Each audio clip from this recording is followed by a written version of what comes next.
So 242 episodes later and CSI still going strong. George Eads plays Nick Stokes, a character that has been buried alive, eaten by ants and generally put through the mill.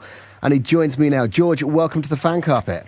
You've met him when he's young. Now he is old. Ah, you're not that. Well, you're a bit older than me, actually, but let's not go there. Well, my birthday's in about 3 weeks, so... Oh, happy birthday to you. Rock on, thank you. Indeed.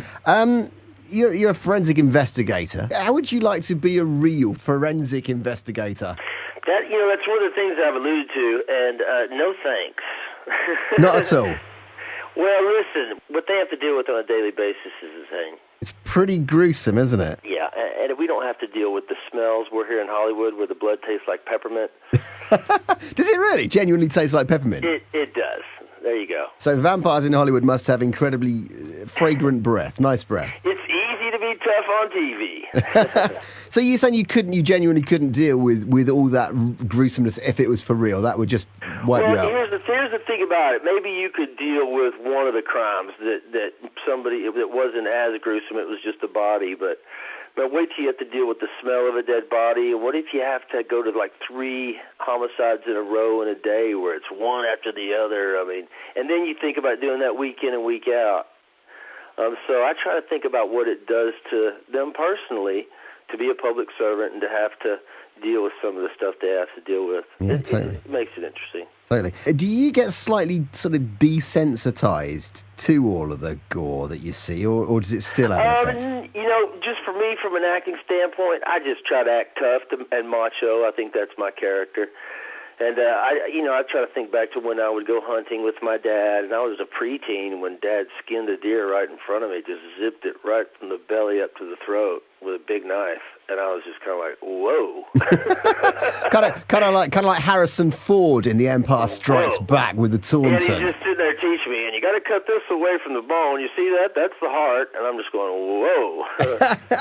Love it. Do you get much input from real sort of crime scene investigators actually on the show?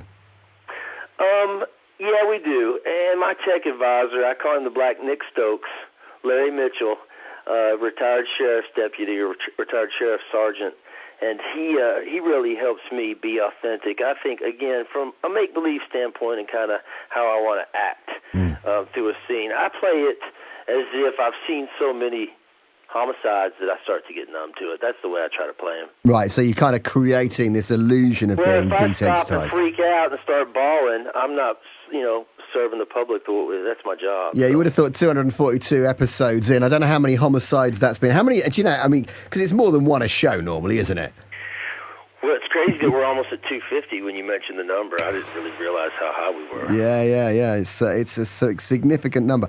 How many of your storylines, I don't know if you know this, how many of your storylines are based on real cases?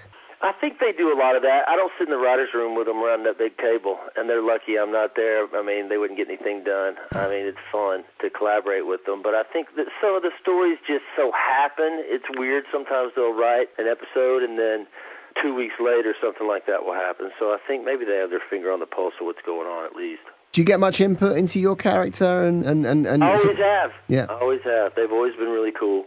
And I think Billy Peterson set that standard, when he treated it like a theater company where, hey, I'm not the face of this show. I want you guys to all come with me and be a part of it like an ensemble.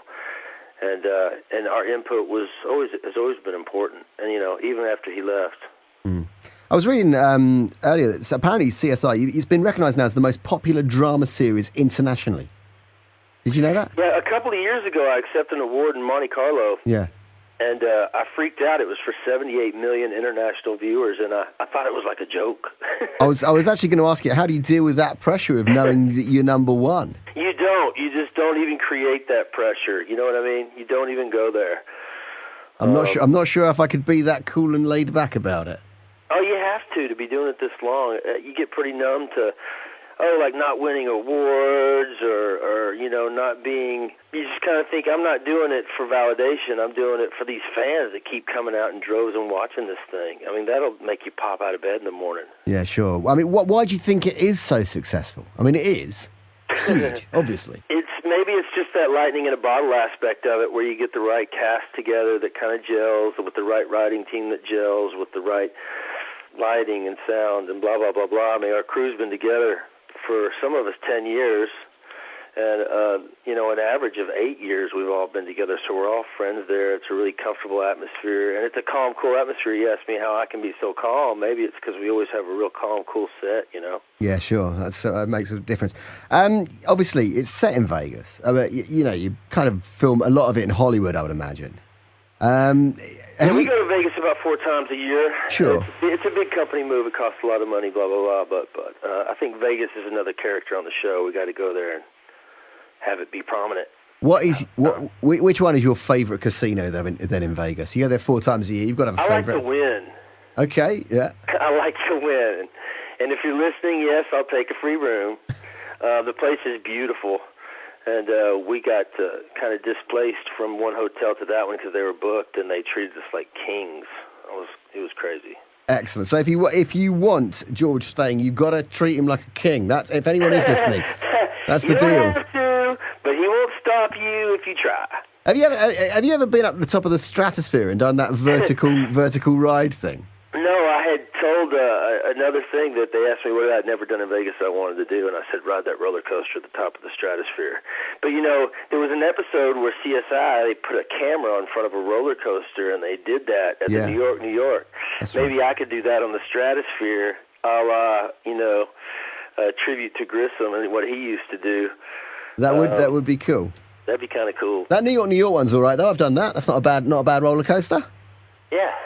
It's kind of freaky and funky being on the top of a hotel and then popping out and seeing the New York skyline. Eric Zamanda, who plays Greg Sanders, rides it all the time, and every time he even talks about it, there's this giant smile on his face. He says it's pretty crazy. Yeah, no, it is. It's a pretty mad place. It is. Do you think that CSI has gone in any way to sort of making science a bit cool? Maybe by accident.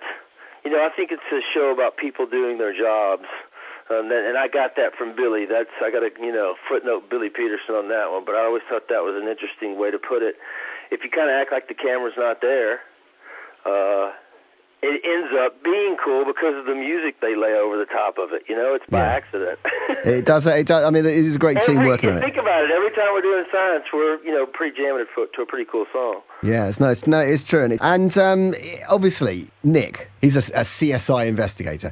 George is an actor. What do you love to do when you're not being Nick?